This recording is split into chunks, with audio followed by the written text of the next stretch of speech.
اعوذ باللہ من الشیطان الرجیم، بسم اللہ الرحمن الرحیم۔ گناہ کبیرہ تو آپ نے سنا ہوگا کہ کیا کیا ہیں، لیکن ظلم کبیرہ کیا ہے یہ آپ نے شاید نہ سنا ہو۔ آئے ہم اس موضوع پر گفتگو کرتے ہیں کہ ظلم کبیرہ کیا ہے اور آپ اس سے کیسے بچ سکتے ہیں اور اس سے کیسے نجات حاصل کر سکتے ہیں۔ گناہوں میں گناہ کبیرہ شرک ہے۔ ظلموں میں سب سے بڑا ظلم کبیرہ کون سا ہے؟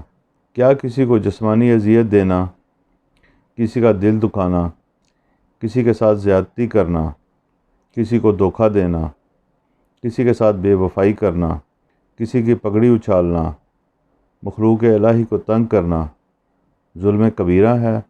آپ خیال کر سکتے ہیں کہ ان میں سے ہی کوئی ایک امر ظلم کبیرہ کی تعریف کو بیان کر رہا ہے، تو ایسا نہیں ہے۔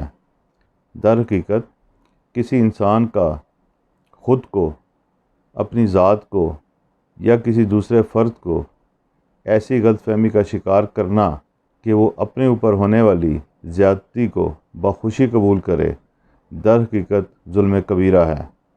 یہ وہ سب سے بڑا اور تناور ظلم ہے جس کے سائے میں چھوٹے چھوٹے ظلم اور ظالم ہر روز پیدا ہوتے ہیں اور پیدا ہوتے رہیں گے۔ اپنے ارد گرد دیکھیں، کیا یہی تماشا کسی نہ کسی صورت آپ کے ساتھ تو نہیں کیا جا رہا، یا آپ کسی کے ساتھ تو نہیں کر رہے؟ کیا آپ بھی ظلم کبیرہ کا شکار تو نہیں ہو رہے؟